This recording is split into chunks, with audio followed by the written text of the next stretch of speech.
Good morning, everyone. Appreciate you all being here. Hopefully, next time we meet next month, we might be able to meet outside. We'll see. Just depends on weather. I thought we were talking earlier. I thought winter was over and seems to come back with a vengeance. So we'll see about next month. Before I do go through the updates, what I want to do is introduce our new city manager, Jess Knudsen, and let Jess take the opportunity to tell you a little bit about himself. Yeah, thanks, Mayor. You bet. Yeah, good morning, everybody. Appreciate the warm welcome. It's nice to be here. Today marks my 2-month anniversary or 2-month birthday, however you want to look at it, with being on the job here in Lake Havasu City. So it's been a fantastic opportunity to meet a tremendous amount of wonderful people in the community, a great staff, a great council. It's just a really, really special place. So a little bit about me, just get to know me a little bit. Was born and raised in cold country, so this is tropical for me today, this morning. I was born and raised in Bismarck, North Dakota. Lived for a little while out in Minnesota, the Madison, Wisconsin area, Chicago, Illinois area for school. Obtained my master's in Illinois. And then moved down to Arizona about 14 years ago and was working with the town of Florence, which is halfway between Phoenix and Tucson. And I was there for about 13 years. Was excited for the opportunity to apply for the job here in Havasu, and even more ecstatic to be honored with that position. So learning a lot. So I appreciate any conversations you have with me. Give me some background. Talk to me about what's important to you, about the history and things that are occurring, and look forward to many more conversations moving forward. So, thank you. Cool. And for those of you not wearing black and red like Jess and I, apparently you didn't get the memo. I know. But it is Red Shirt Friday in Lake Havasu City, every Friday, Red Shirt Friday. Couple things I'm going to go through. Cypress Park. I don't know how many of you have gone over to take a look at the progress of it. It is absolutely gorgeous. It came out extremely well. I went over there a couple of weeks ago with Greg and some other folks, and for July 4th fireworks, I'm selling tickets because it is going to be the best place to watch fireworks in all of our city. It's absolutely wonderful. Great view of the lake. We will have a ribbon cutting for those interested, March 14th at 4 p.m. in the afternoon. And so you'll have an opportunity to look at it. And right after the ribbon cutting, the park is open. The kids are going to get started playing soccer, and I know with over 700 kids in soccer here in our city, they're really looking forward to it because their field space was pretty limited. Speaking of parks, Sarah Park design, I believe, is complete. Is that correct? We or are close? reviewing 90% complete plans right now. 90% complete. And so that's very exciting. And we'll talk about how we might get that construction started in a little bit, because I'm going to talk again a little bit about the permanent base adjustment. For those of you, I don't know how you can miss it, but in fact you could probably look out the window and see it. The VRE new hotel, or the Holiday Inn Express, is moving along quite rapidly. I know we've gotten some onions. Why are we building a big plywood box? And it's like, well, I don't know. I think we're going to cover up the plywood. I'm just guessing. Yeah, and it will be complete and open, they hope, by July 4th weekend. So it is going very quickly. I know we do need more hotels in our city. I think this one will do quite well because it's down there by the London Bridge Resort, and because they can team together, we were already able to bring in a 250-person convention for the Rural Transportation Summit. And because now you've got two hotels close to each other, and makes a venue where they can walk back and forth. So that's very exciting. The Riviera, the Havasu Riviera, I had the opportunity, and we talked about this last time, is that how they were going to take those those big cement pads that you use for the boat launch ramp there, and how they were going to be pushing them into the water. Well, I got an opportunity to watch them do that. They they had two D10s and a D9 behind the big slabs of cement, which I believe, if I remember correctly, weighed 500,000 pounds apiece. And they slowly start pushing them in. I was amazed at how easily it was done. The first one was done in less than a half an hour. It just goes right in. They had two tractors on each side toward the lake area, that if it started to move one way or the other, they could push it and just guide it back into the lake. Now, the lake had to be prepared with rock and whatnot, because apparently there was a giant hole there that they had to fill. But they did the second slab. They wanted to get, when they were finished, they wanted the two slabs to be 5 feet apart, because they're going to build something in between, and they ended up 5 feet and 1/4 inch apart. I'm amazed at how it got done. It was phenomenal. It was really quite interesting. And in that vein, the City Council last Tuesday approved the road construction and utilities that will take our visitors right to that ramp. As we've talked before, that development is actually a public-private partnership between Lake Havasu City, Arizona State Parks, and Comic Development. We promised Arizona State Parks that if they would build a new state park there, we would make sure that there was road access and utilities. As many of you know, we have been working to get that done for well over 2 decades. And the new State Parks Director, Sue Black, came on board a couple of years ago, and she looked at the plans, and her response was, "Why isn't this done? What's the problem here?" And which was quite refreshing, because we never got that response before. And she actually just recently won a national award for the best state park system in the United States, and Havasu Riviera was featured proudly as part of her winning that award. So we promised that we would build the road. We are. And then what happens is that the developer actually needs a more robust road, along with some landscaping, some heavier utilities, whatnot. So they pay for that portion of it. So that's how that whole development works. We pay for a portion of the road and utilities. They pay for the rest of it. We're going to share the cost of the traffic light. And in the end, I think the city's investment, and David and Donna, correct me if I'm wrong, will be around $4.5 to $5 million, and it will produce close to $1 billion in economic activity in our town.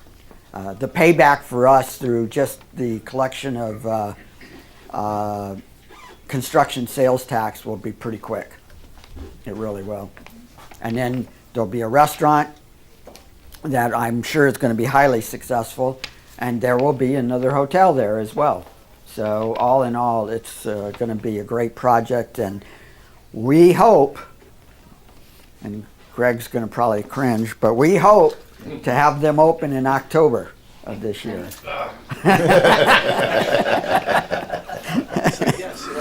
Yeah, he'll be on his cell phone right after this meeting. He committed us to October. But yeah, we really do hope to get it open then. We originally had hoped that it was going to be open this spring, but because some of the delays with them being able to get into the water because the Army Corps of Engineer permits and whatnot, it just got delayed. They actually, I think Jess was mentioning this the other day, they were given up or maybe it was Greg, they were given right up till February 28th and to do what they needed to do and get out of the water. It's for environmental reasons, and they took right up to February 28th. They pushed in those launch ramps on February 20th? 20th. Yeah. So, but you can see on YouTube and Desert Land Group some of the videos of all of this and that development, and man, it's spectacular. It is going to be a great addition to our city. Let's see. We're having a town hall this Saturday, 8:30 at ASU, to talk about the permanent base adjustment. And so for any of you that would like to be there, it's about a 90-minute town hall. We're going to walk through exactly what a permanent base adjustment is, an expenditure limitation is, what the law is, so that you have a good understanding of how it's going to impact Lake Havasu City.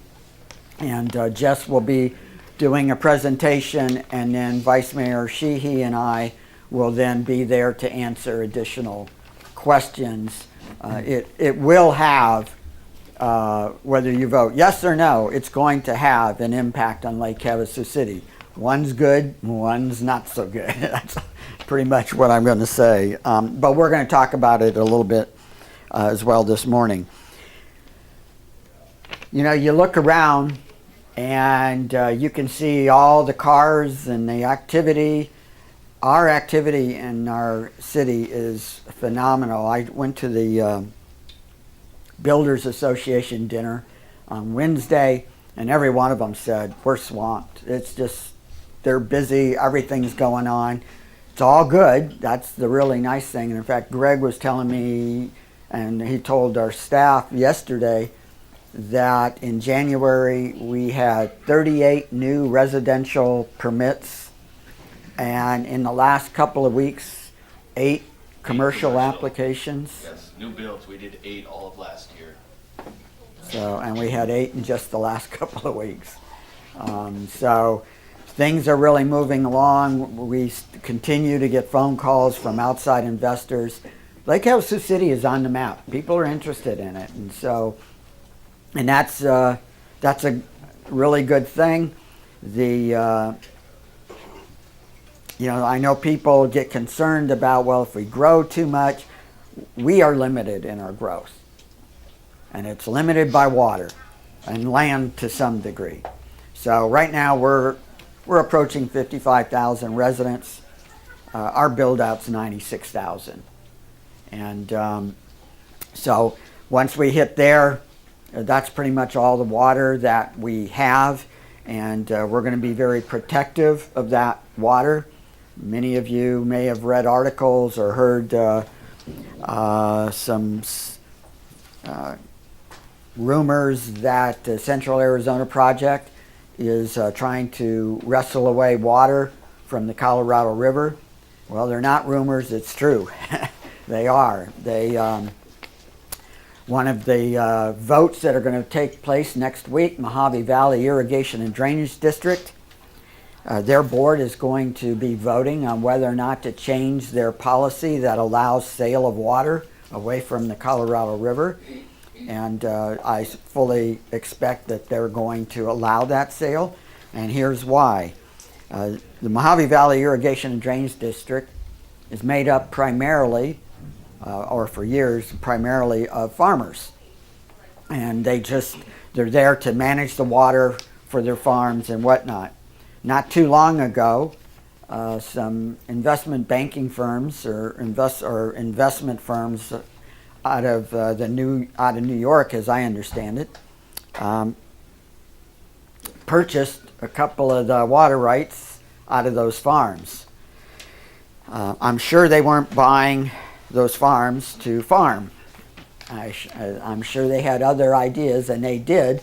CAP then went to those investment bankers and offered them $34 million for 5,500 acre feet, I believe it is.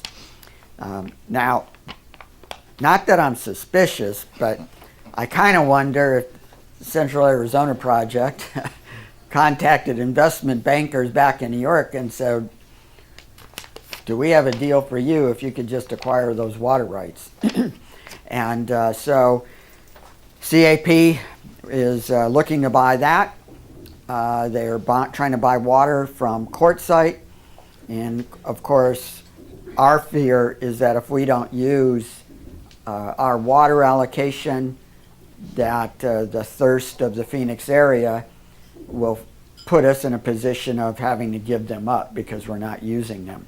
We use about half of our water right now. Of the 28,000 acre feet, we use roughly 14,500 acre feet. And we certainly aren't willing to give it up. And Quartzsite wants to sell some of theirs. Long and the short of it is there's been a long-standing Arizona policy at the Arizona Department of Water Resources that roughly 164,000 acre feet shall remain along the Colorado River valleys for the communities along the river. And suddenly what we're seeing is that policy eroding. Just to give you an idea of the magnitude, when we talk about 164,000 acre feet and whatnot, that's what's allocated to the Colorado River main stem. CAP already has rights to 2.8 million acre feet, and Metropolitan Water District out of California gets 4.4 million acre feet. We get 28,000. And so our biggest concern is that because of the thirst of the central part of our state, it's leaving rural counties in the cold. And we're really concerned that eventually what you'll see is a big mass of people in the middle of our state and nowhere else because of the lack of water. So we're going to be as protective as possible. We have people going to that board meeting, although the board meeting really doesn't allow visitors to speak. I have spoken at meetings for the Arizona Department of Water Resources, along with sending letters of objection to every political person I could think of in our state and in Washington, D.C. to try to stop some of these transfers. But we'll see what happens. Oh, Sarah Borelli, welcome. I left the door unlocked. Yeah, that was a good one. For those at home couldn't hear that comment, they left the door unlocked. So anyway, we're while we remain optimistic, we also understand the realities of $34 million, and so I imagine that water is going to get sold. Okay, so before I open up for questions, again, I want to just briefly touch on this town hall that I spoke about that's going to happen tomorrow, permanent base adjustment. Just to recap for those who haven't been here in the past, the permanent base adjustment or expenditure limitation law was passed in 1979. We were incorporated as a city in 1978. Our base is $4.7 million because that's what our budget was back in the day. $4.7 million. It allows you to increase that base based on population growth and inflation. And sometimes that works, sometimes it doesn't. Mostly it doesn't. So for us, as we've grown,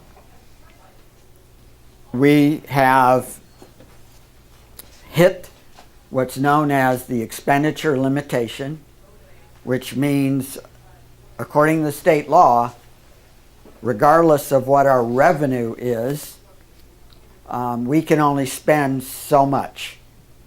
And right now that's about $56 million. This was a law that was created kind of as a Prop 13 backlash. I found it interesting that, as Senator Borelli knows, the state put these restrictions on cities and towns. They didn't put it on themselves back in 1979. So, and I've talked to Senator Borelli about changing this law. It's really impossible because it's part of the Constitution, Arizona Constitution. So what we're going to do is go to the voters and ask for relief by increasing our base. The 77 of the 91 cities and towns in Arizona have gone to the voters and asked for relief, because unfortunately this law, I don't think, is really working as it was intended, and I'm not sure that the law was ever necessary to begin with. As you know, Lake Havasu City, we have been very frugal over the years. Even during the Great Recession, we were building our reserves because we reacted quickly.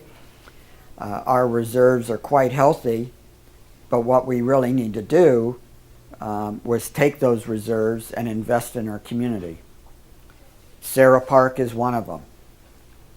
If we do not get the voters to say yes to a permanent base adjustment, Sarah Park cannot be built.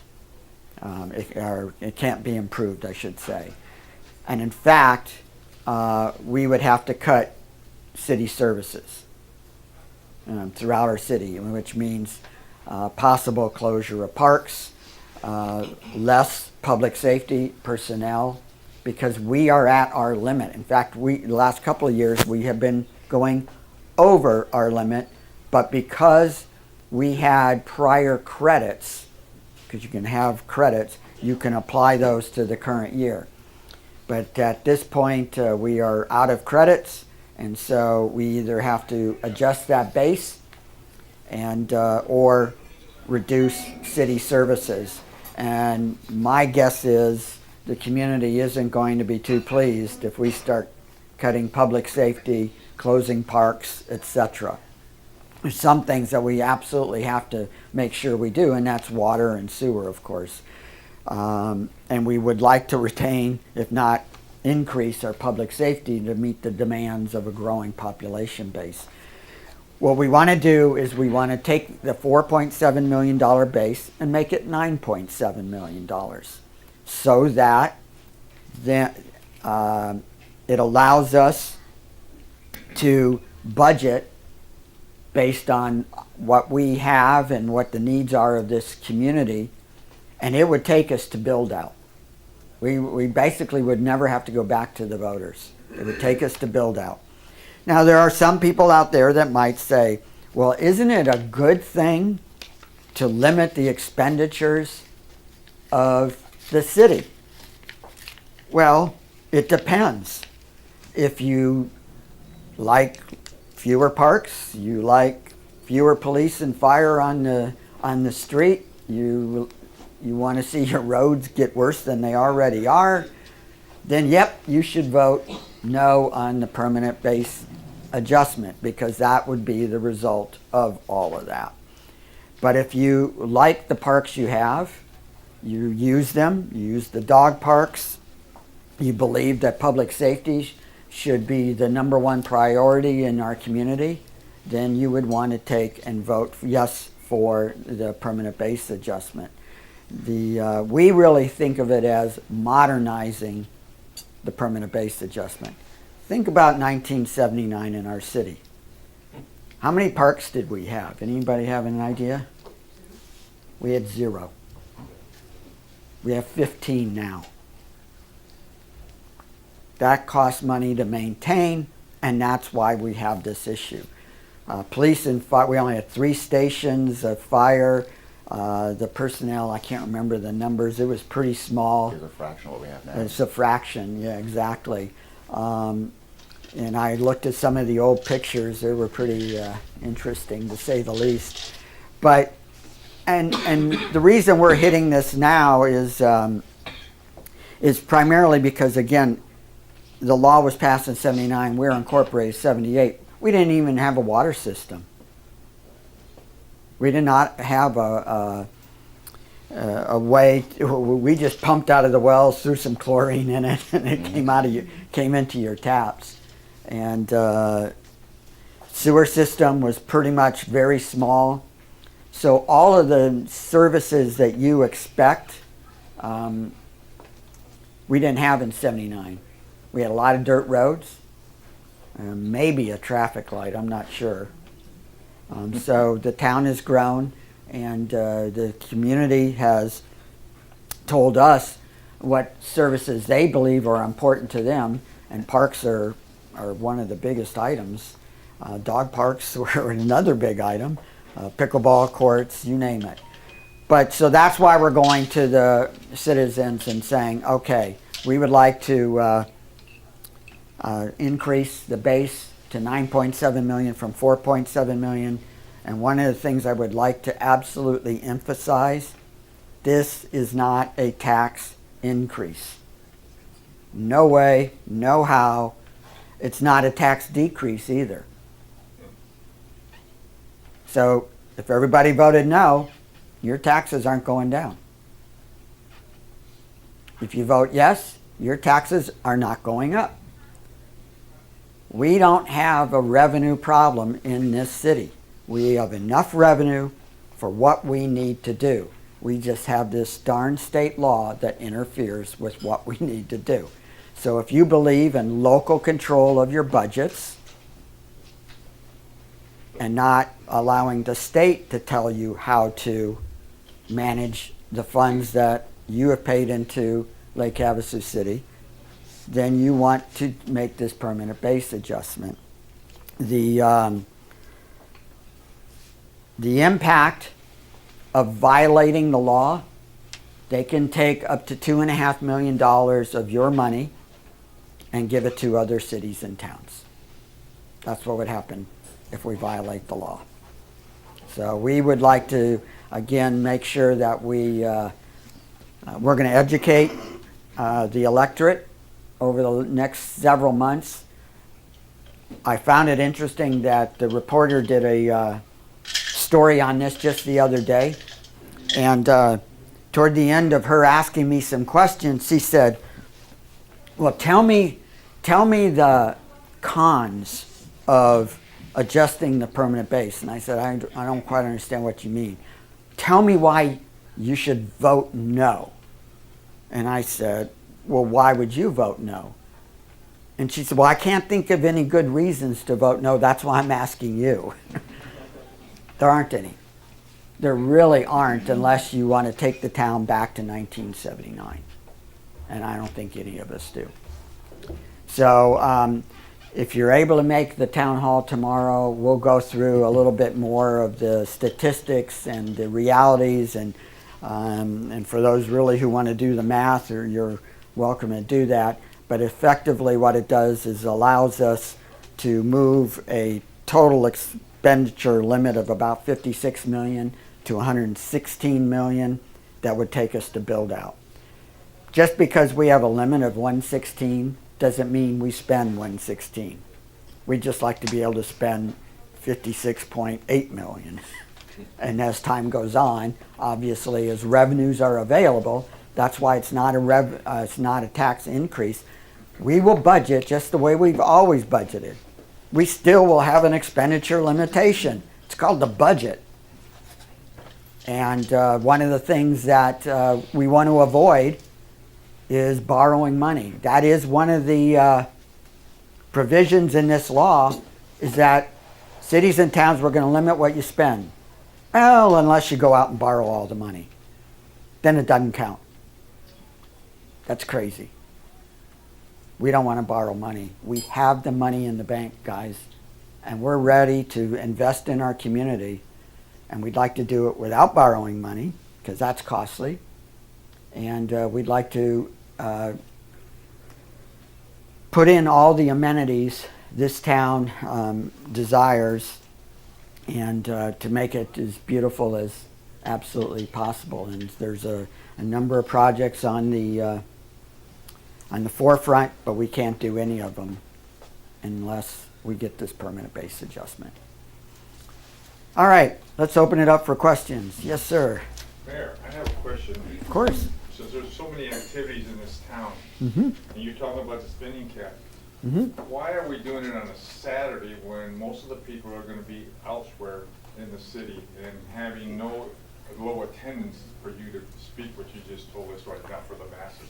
Because if we do it during the week, we get the people who work saying, why are you doing it when I can't get off of work? But the thing here, you mean there's that many people that are still working at that hour? Could you have it from 7 or 7:30 at night? No, oh, well, it's from 8:30 to 10 in the morning. You know what? There isn't a good time. We could do it at night, but we have found from past town halls that our attendance has been best on a Saturday morning. The other So- thing too, Mayor, is that you have another meeting coming up on Monday at 5:37 at the Aquatic Center for the water. Yeah, actually, we don't. No, I know, but are you attending that? You and the city manager gonna attend this? I will not be at that meeting. That's being held by the realtors. Right. We will have Dr. Doyle Wilson from the city speaking on this topic. And that meeting, as I understand it, is really just educating everybody about the Mojave Valley Irrigation and Drainage District that we just talked about. That's what that meeting's about. So, Dr. Doyle Wilson is on the Mojave County Water Authority, and he is best to speak about water laws and how they all work much better than I am. I just know what's happening to our water, but I can't really speak to the various water laws.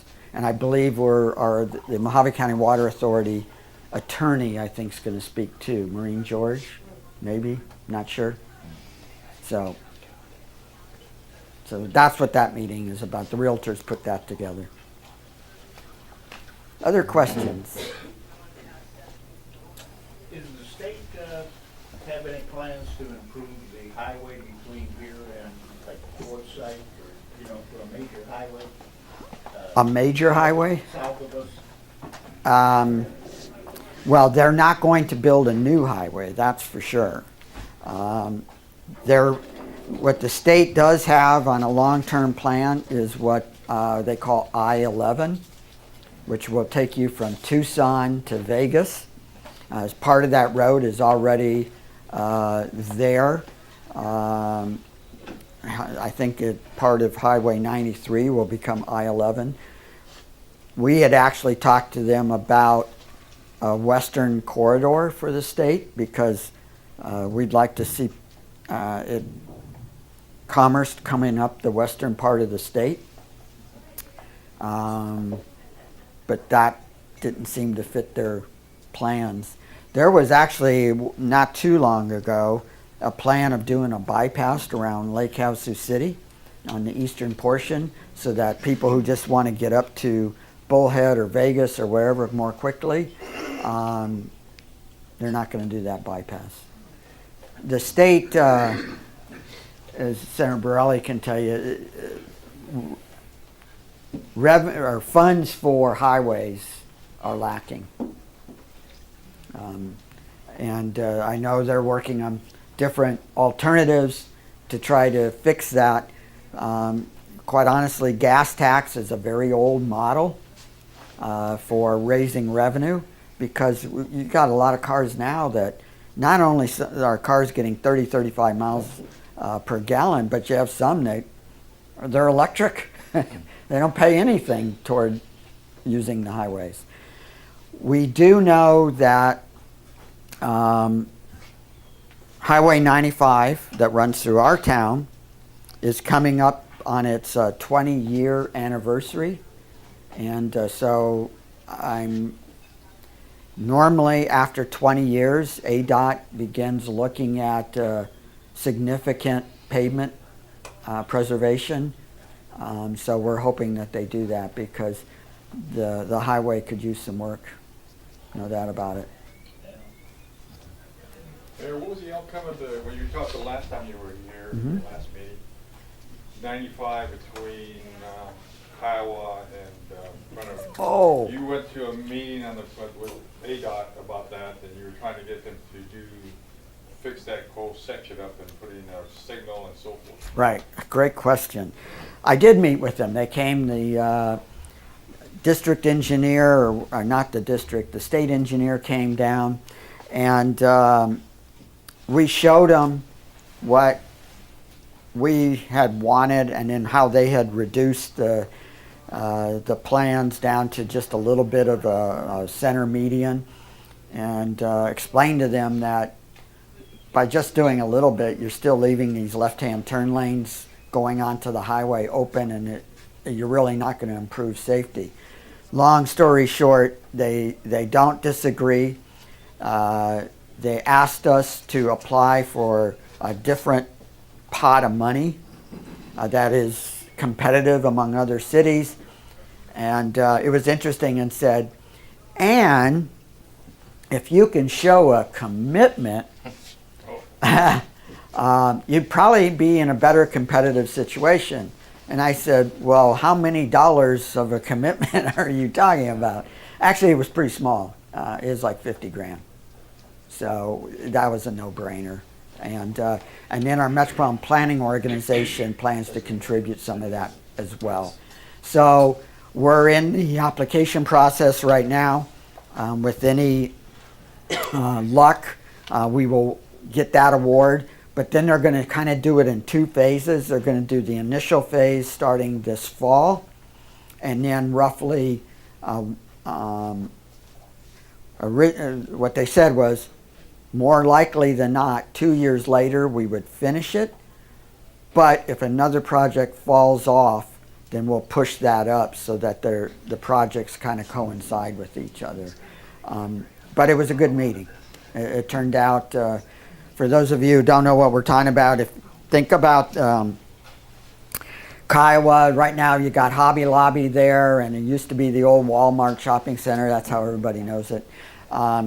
We have a lot of left-hand turns going into the shopping center and coming out onto the freeway, and it's the most accident-prone area in all of our city. More accidents there than anywhere else. So originally they wanted to put in a roundabout. We were not thrilled with that one. Even if it promotes safety, which they say it does, so let's assume that it does. The problem is, because of that shopping center, what you were going to have is people headed north on 95, going around the roundabout, and instead of continuing on 95, what they really want to do is go completely around down Kiowa and into the shopping center. And it would be a disaster because the people coming down south on Highway 95 still haven't learned that they're supposed to yield, and crashes will begin. So, did you want to say something? Yes, Mayor, and doesn't that $50,000 contribution also go up against the spending limit? It does. Yeah. Good point. Yeah, thank you. You're right, it does. So anyway, they decided, okay, roundabout isn't going to be it. So what they said was, okay, well, we still got to deal with the accidents, and so they wanted to put a median in, and we didn't disagree with that at all. But we said the problem with that, though, is that there's only one way in and one way out, and that's off of Kiowa. And you got to make a left turn onto Kiowa and then into the shopping center, and that light's going to back up forever. So they said, okay, we'll put in another light down by Staples so that we'll have multiple access points. And we said, great, we're good to go. And then not too long after that, they said, well, we don't have any money, so we're going to forget the light. We're going to only do the median a portion of the way down. And we said, come on, why are you even spending any money at all then? So that's what we've been talking about, is now they're actually going to take the median to Palo Verde North, I believe, all the way to Palo Verde North. So that will help tremendously, and so we're hopeful. But Senator Borelli is absolutely correct. Every contribution we make to make that happen counts against us on the expenditure limitation. That's what I mean. We are right up against that number. Every dollar we spend puts us in violation. And I really don't want to be the mayor that has to choose between funding our public safety retirement system and laying off people. I just, don't want to be that person that has to make that decision. I had to make enough tough decisions when I became mayor, and the national recession hit, and we had to reduce our personnel from 550 down to about 430 or 40. And by the way, that's pretty much where we're at today, 440. We run it very efficiently. But the community's growing, but the expenditure limitation isn't growing commensurate with the number of citizens we have.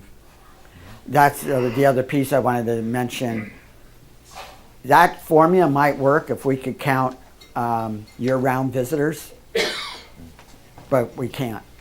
Even though we probably have right now somewhere between 15 and 20,000 part-time residents that are here for 4 to 6 months, we don't get to count those people as part of that formula. So guess what they do? They use all of the services. We provide services to make sure that they can keep coming here, but you don't get any credit for that. Dave? Code enforcement, we talked about that too. Uh-huh. Are we going to improve code enforcement to help, because I know the city wants to grow and be prosperous and sales of real estate and so forth. Mm-hmm. What are we going to do about code enforcement? Are we going to get some help with that situation? Because there's so many properties in this community that have gone awry. And it seemed like to me we need some support on that end of it. David helped me a little bit on controlling some of the problems we had with Right. a couple of projects. Mm-hmm. But there's more to be helped in. Mm-hmm. And I'm wondering if we're going to, would the spending cap help on that particular agenda? Yes and no. I want to be positive in there. Well, the reason I'm saying yes and no is that one thing I do know is that if we end up not increasing the spending cap, certain positions will have to disappear. And I can't tell you which ones those would be, but it would certainly have an impact, or I guess everything would be on the table. Now, in terms of code enforcement, the best answer I can give you is that when the majority of our citizens are ready for proactive code enforcement, then we'll get help on code enforcement. But to date, every time we bring this up at a council meeting, a lot of people show up. 50, 75, 100, sometimes they're out the door saying, we're not interested in proactive code enforcement. We moved here to Arizona because we don't like a lot of laws and regulations. We have our toys. We want to be able to put them where we want to put them. And, yep, we're against trashy stuff. But if I want to park my boat in the empty lot next to me, because I own that empty lot, then darn it, that's what I want to do. And I don't need anybody telling me you can't do that. So until the community is ready to say, you know what, all that infill, we're all living a lot closer together now. I'm kind of tired of looking at that stuff. then there's not a whole lot we can do about it. We have reactive code enforcement, and for instance, we tried to bring up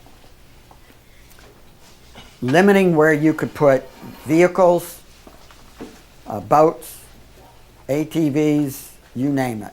I think that's the problem, Aaron. The other problem is that they're using the facility for storing product, trash, Well, cans, all this kind of stuff. I'm not talking about that. well, trash is a code enforcement violation. That's Just right. all you gotta do is report it. I have, Your Honor. I mean, shouldn't. Oh yeah. I'm sorry. Where were you yesterday?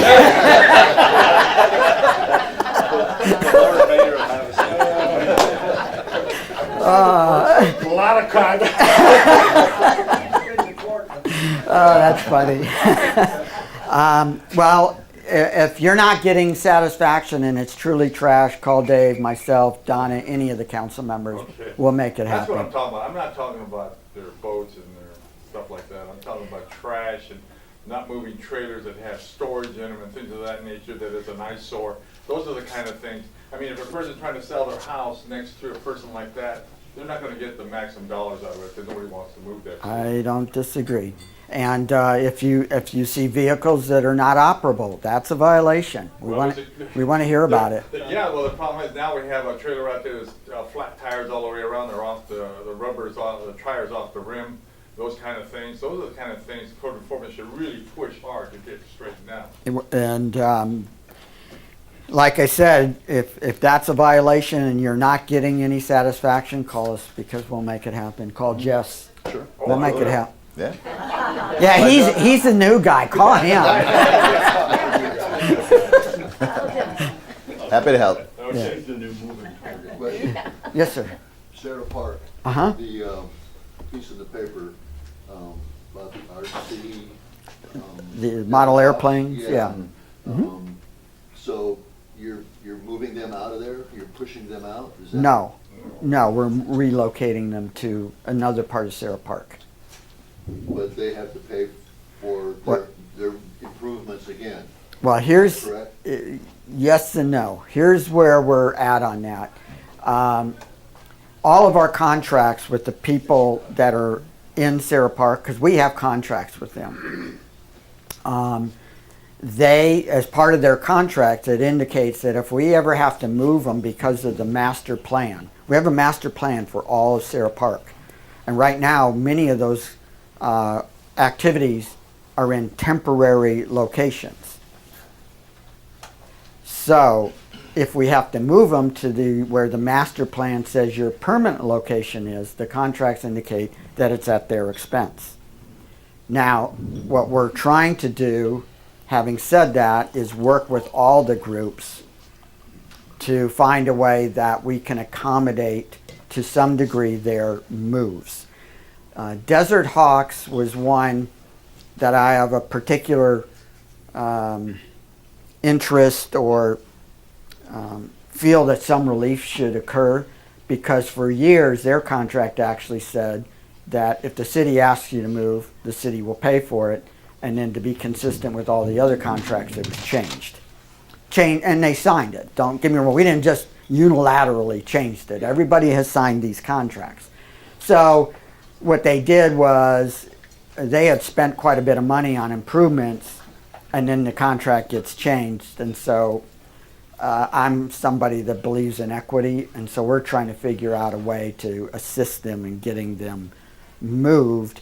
And I think they certainly understand that, and we're just trying to figure out how we best get that accomplished. But we're not moving them out of Sarah Park. They're been great neighbors there. One of the things I think people don't recognize, because they'll say, well, you know, it's kind of like the city doesn't help them or whatever. First of all, the city isn't this corporation that's the big bad corporation. It's all of us. We're the city. But all of those groups out there get free water and sewer. And a lot of them use a lot. And we don't charge for it. We don't have meters. So what, and I'm new here, so what is the master plan for Sarah Park? The master plan, and Greg probably can explain this better than I can. And I don't know if I want to throw that on you because you're still trying to figure out the master plan. But basically, part of that master plan are these new fields. Greg, instead of me trying to do it. The master plan, the majority of the master plan has, that are impacting potential moves is the Sarah Park Sports Complex, because that takes up a very large area. And that impacts the 928MX motorcycles and the RC airplanes. So, you know, they are temporary. And by the way, Mayor, in addition to the free water and sewer, it's also free land. Free land, right, They don't pay anything out there. right. The RC airplanes, when they came in and wanted to extend their runway, we asked them to move to their location that was identified on the master plan. And they said they didn't want to do that because of the cost. And we said, well, we can leave you here, but we're going to have to take that clause out of the contract that says we'll pay because there's a plan to build this sports complex. And they said, that's okay, we don't see that happening, and we moved forward with that. Notwithstanding that, they've got a new administration out there now and we're working with them. At the same time, the RC airplanes are only affected by phase 2 of the Sarah Park master plan, and we don't have a timeline on that yet. That's another $10 million. We don't know if we're gonna have that in the future. So they're okay. We're not gonna ask them to move anytime soon. But the master plan has the Sarah Park Sports Complex. Our own softball fields are identified on it. BMX racetrack where they're currently located is identified. Of course, the rodeo grounds is identified out there. So really the only two temporary situations are the RC airplanes and the 928MX who we're talking with right now. Right. Other than that, it's pretty solid out there. Yeah, and the reason we want to do the sports complex out there, we did a fields assessment study just a couple of years ago because we were getting a lot of parents saying there is no place for my kids to play soccer, baseball. We had adult softball people saying there's just not enough room for all of us. We did an assessment. We said, well, we'll take a look at it. We'll assess where we're at. And the assessment came back and basically said you are woefully underbuilt when it comes to fields and parks. So the Sarah Park sports complex we want to build, as Greg put it, it's in 2 phases, and it will run roughly $20 million. It's a big number. But as part of that, if we know we're going to have to do a tremendous amount of grading out there because there's so many washes and whatnot, and we have to be careful how we do it and all the rest of that good stuff. But if there's a way we can accommodate those 2 groups, because the incremental cost of grading some of those areas is, really tiny, we would be willing to do it. We just got to figure out those calculations at this point in time. But we're not trying to be bad neighbors and kick them out. As Greg says, it's going to be a while. But on the other hand, we don't want to tell somebody and say, oh, and by the way, tomorrow's your date. So we're just letting everybody know well in advance. Here's the plans, and be prepared for it, and we're going to do what we can. One of the groups out there isn't a nonprofit either. It's a for-profit. Is the gun club and firing range going to be impacted? No. No? Mm-mm. I have a question, Mark. Sure. When was this master plan developed in Sarah Park, what he's talking about? What year was that It developed? was the early 2000s, maybe 2005. You know, that RC airplane park has been out there since the 80s. Mm-hmm. You would think when it's developing a master plan, they would have looked at what was there. Oh, it's shown on, Instead of it is shown on the master there, plan it's as a been there temporary 40 location. years. Right.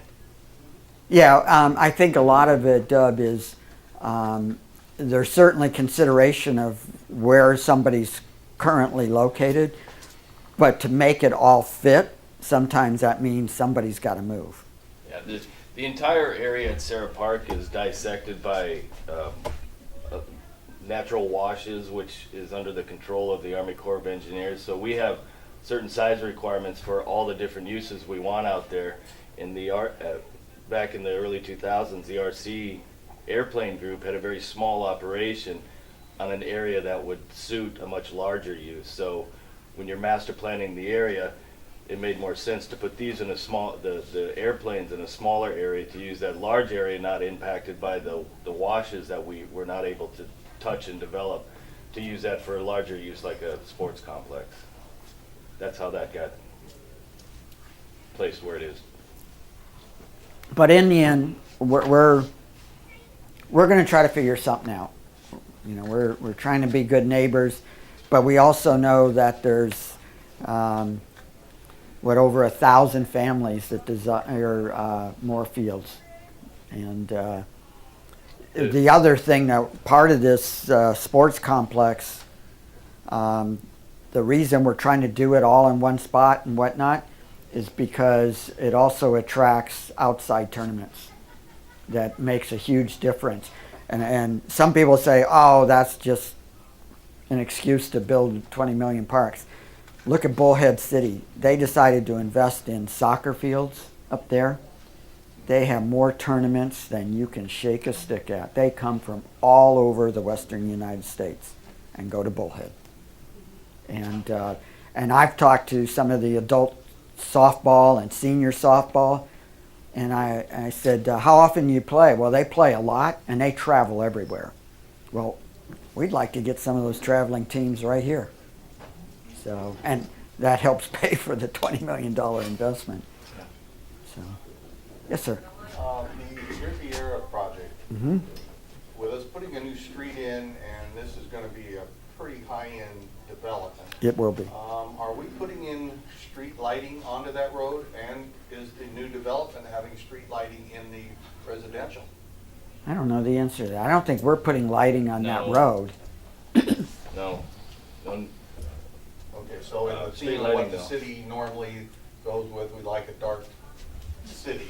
Right. For the lighting, not for the night lighting of the stars and whatnot, we're not doing any additional lighting. My guess is no. I know the same builders did Havasu Riviera, and there's no Foothills. Foothills. Thank you. There's no lighting up there. For my own curiosity as a Sure. voter, how far did they push that ramp out, that concrete out? Each slab was 50 feet wide by 100 feet long, and they pushed it all the way in. Also, it's a huge, deep ramp. Okay, great. Oh yeah. Oh, deep as in. How far into the Oh, water? gotcha. Yeah, it is. It's 110, 100 100 feet. feet.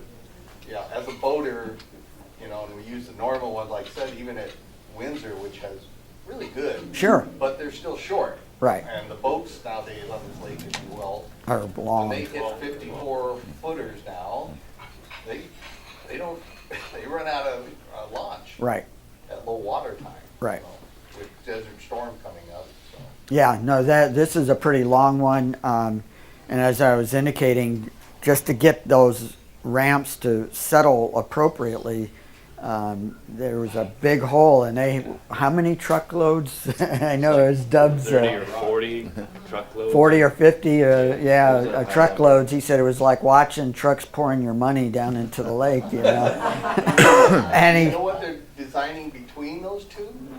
I thought it was, they told us, I thought it was some sort of courtesy where lighting or some, I don't know, in between, but it's only 5 feet.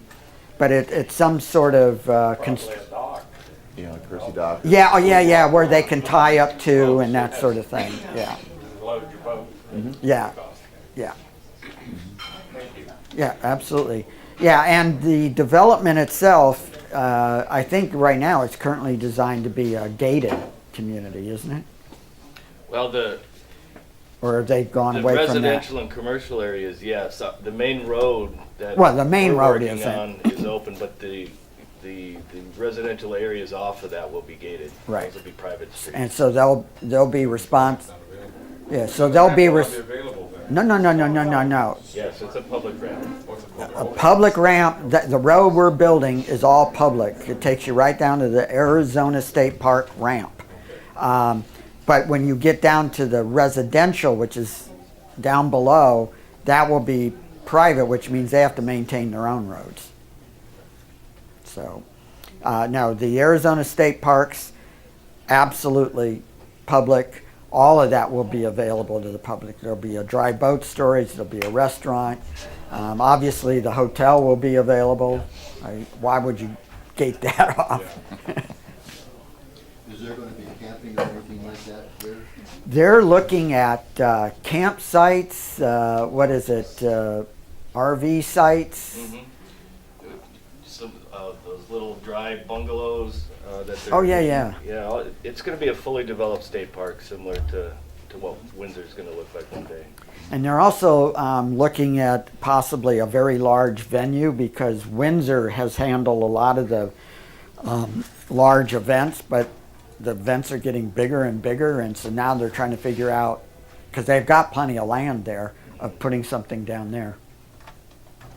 And in Donna? that area, the eco-environmental learning center, or Correct. whatever that's going to be, Yeah, The public, that's going to be. right, and that's the other thing, is that the road that goes to the ramp, we control 280 acres of that property. The city controls 280 acres, BLM property that we don't have a patent on yet, but we have a recreation and public purpose lease on it. And we ultimately hope to put a botanical gardens along with a eco-environmental center in that area.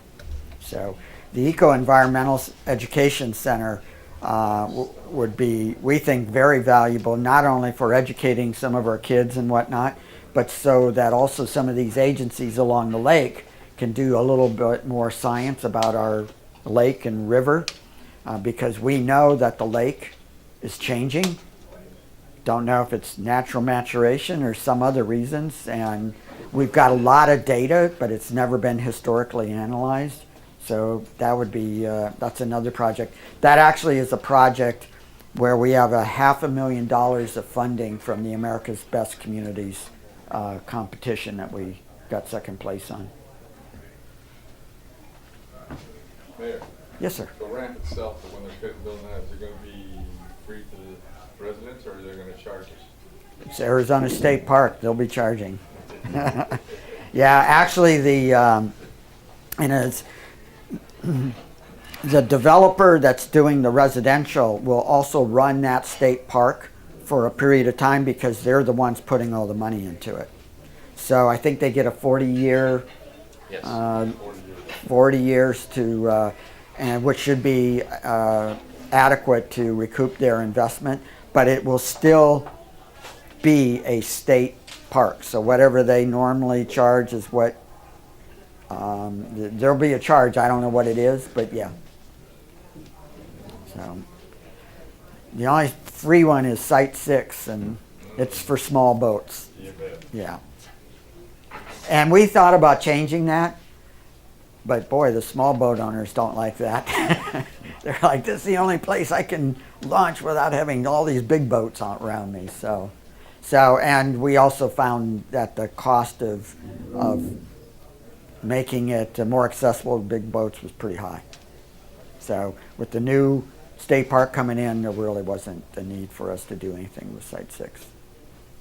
The other part of the Riviera that I personally like is it moves a lot of the traffic south, because it's pretty congested in the north part of the lake. So this moves it south, which is nice.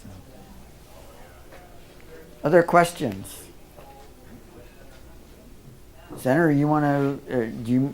Would you like to give an update of what's going on, or I mean, I don't want to put you on the spot. If you say no, that's okay. No, like I said, it's a, same old circus, just a different act. But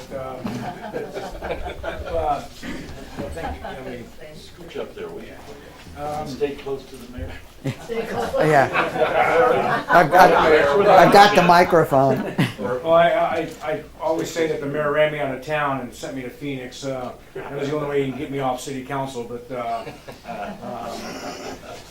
or either that, or I lost a bet playing golf. What's easy. But we haven't even gotten into the budget talks yet. I know the speaker and the president they're already talking on the ninth floor. I got a little bit of a window on what the governor was saying yesterday when he met with the Arizona Chamber about her funding. That we're going to try to restore her funding. We're not going to be able to obviously go way back when and start paying back monies it's still owed to us, but trying to eliminate the HERF sweeps is that's part of the governor's plan. There has been several ideas floated around to get those transportation dollars. I'm against the raising a fuel tax because you're not capturing everybody because of the electric cars and so on and so forth. Not only that, but Havasu has the highest gas prices in the state. I think, so when the folks talk about raising gas taxes in Phoenix, they're not going to be impacted by that very much, but we will.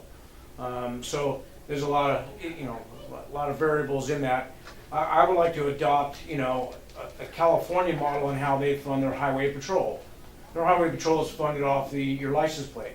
That captures everybody, whether it's an electric car, or a CNG, or full gas, but motorcycles, everything, because 100% of that will be dedicated going to the highway patrol, and that will relieve a lot of stress on sweeping HERF funds from gas taxes and the other license plate. But that's always going to be a challenge. It's always going to be a fight, you'll have some people going, yeah, let's raise the taxes, but then you're going to have the other one go, no, wait, that's going to be out of control. Yeah, you say it's going to be dedicated to going to highway patrol, but who's going to stop it from being swept in the future? But I don't know how much I have to emphasize to my colleagues that for every dollar we spend on transportation in the state, we make 3 because it's good. It's for business, it promotes the economy, but we're always running up against those bumps. So we keep trying, but at least if I can just stop the sweeps, it's a good Band-Aid, but it's not going to be the big fix. But anyway, any questions for me though? I have a question, Sonny. Yes, sir. You're talking about sweeps and stuff. The reason they don't have the money to repair the highways is because they're robbing the fund to build light rail and public transportation and stuff out of the highway users fund. Well, the light rail in Phoenix, that's coming off the local Phoenix taxes, and of course they get some lottery money out of that. I've been fighting like heck to try to get us, at least the county, to get that reinstated on the lottery money. I had a couple of ideas to try to get some additional funds with a new revenue stream, and that was through the state lottery. But then you've got the Democrats are going to fight; they vote no because they want to protect tribal gaming, and then you've got the conservatives on the other side. They're against any kind of gaming, even though we have 50-50 raffles at the ball games and everybody's raffling off firearms. But but the light rail, they have a different tax structure in Phoenix, and of course that's why I think they're kind of like upside down. Look at what they did with the downtown Sheraton, it's bleeding red ink. So not all that funds is being diverted to, but the funds that are being diverted from HERF are going to DPS. And just to show you just how critical that is, in La Paz County, which is our legislative district, but La Paz County in the quartzsite sector, they're short 4 troopers. And in the Siloam sector of La Paz County, they're short 3 troopers. That's good to know. I drive through there all the time. Yeah, you can still make it 3 hours. Just don't practice. But what's the downside of that is, of course, yeah, you get, you got green light going all the way to Phoenix, but the downside of that is in the last 10 months we've had 3 officer-involved shootings with the state troopers down there. And we've been lucky. Especially the last one where they had a murderer. He shot some people and killed some people in Phoenix and headed down I-40, and a trooper stopped him at the rest stop there by the quartzsite sector. And that trooper kept him pinned down long enough so that way he could get back up there. But his backup was the Border Patrol. And he was completely out of ammo on his rifle and his pistol. He did everything he could do to keep the guy pinned down. The guy was from the Ukraine, so he had some type of military experience because he was trying to maneuver and get away. But he kept him pinned down there long enough. Thank God he did that because he could have grabbed a hostage. It could have been even uglier. But he was completely out of ammo by the time Border Patrol showed up, and he could have been killed. And then finally, backup came from DPS and then the sheriffs. But that's how critical it is. And That's three, or it's been 3 in the last 10 months. We're gonna lose a trooper in that sector, and that's just unacceptable. But we have to get a direct funding source. We're short so many state troopers. Not only that, they're living in remote housing that I don't even think the homeless people would live in, because it's just pathetic. They have mobile homes that have been there since the 1960s. So we're trying to even improve that housing. So there's a huge lack of funding, but it's amazing how it falls on deaf ears when it comes time for the budget. But the governor is at least putting in $2 million for that remote housing. But that's where those sweeps have been going towards going to DPS when Governor Brewer started sweeping. Yes, sir. It's a problem, but we're a challenge and we're trying to get it done. Yes, sir. Anybody? Stand up, you're tough. Thank you. By the way, you prove you're not higher vet. So. I do want to kind of give a shout out to Senator Borelli, because in the last couple of days there's been a number of bills that aren't good for Lake Havasu City, and being an officer of the League of Arizona Cities and Towns, I'm always getting calls, well, who can you call to get some help? And so I always call Sonny, and I must have been emails and texts, etc. Yesterday he was probably going, oh, not another one. And but he assisted us greatly yesterday, and I really appreciate. Particularly, I know well, all of them were troublesome to us, but the home-based business one was particularly troublesome, and I appreciate your efforts there. And verbatim on the text, Sonny, I need you to jump on this grenade. I'm like, okay.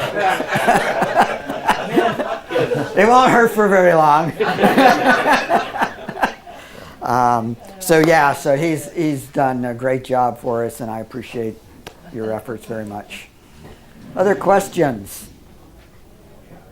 Wow, looks like I'm gonna right after this. I'm reading to the Nautilus second graders for Dr. Seuss. Same month.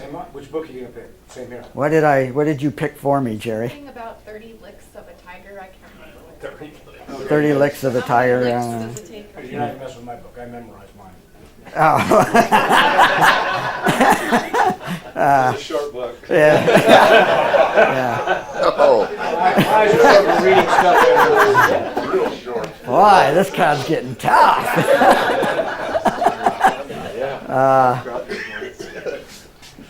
Any other questions? It's called I Can Lick 30 Tigers Today. I can lick 30 tigers today. Okay, whatever. The other one that I've been reading is If I Ran the Zoo. I said, I think I already do. At least on that one you won't get hurt. All right. Is that it? Did you announce the next coffee? Oh, thank you. Okay, next coffee, April 6th, will be at Sam's place. Oh, really? Yep. It used to be called Uncle Kenny's. Yeah. It's supposed to be on the patio this time. Okay, so hopefully on the patio. That'd be nice. Same time? Same time. It's always first Friday, 7:30. And then May 4th, we'll be at Streetside Coffee. So, and then another date I'd like you to all think about, March 29, Vietnam Veterans Dinner, 6 o'clock, London Bridge Resort. So I don't know if you know, but Lake Havasu City is a national commemorative partner for Vietnam veterans. And so we try to do at least 2 events a year, and certainly always on March 29th. It's been now 10 years that the 3 cities of Mojave County declared March 29 as Vietnam Veterans Day, and every year thereafter. We were one of the few cities across America that had done that, and but not too long after that, other cities across America did exactly the same thing. So we're pretty proud of the fact that we were one of the first, along with Bullhead and Kingman, to do that. Yes, sir. Did you talk to Judge Kay? I haven't yet. Okay. So, you mean about speaking? No, for dinner. Yeah, he knows. Oh, he Oh, yeah, he knows. Okay. He's already Yes, Yeah. confirmed, yeah. Yeah, and I believe London Bridge Resort is the one sponsoring the dinner, so which is nice. Spaghetti dinner. Will you be there, Mayor? I will be there. All right. Yep, already written my speech. Oh, boy. Yeah, the spaghetti might get cold by the time I'm done. Yes, sir. Mark, I'm just wondering if the city has ever explored, in conjunction with the tribe, the possibility of interstate highway funding for a bridge across to get our emergency needs met as far as for a second exit. Across the lake? Yes, into California.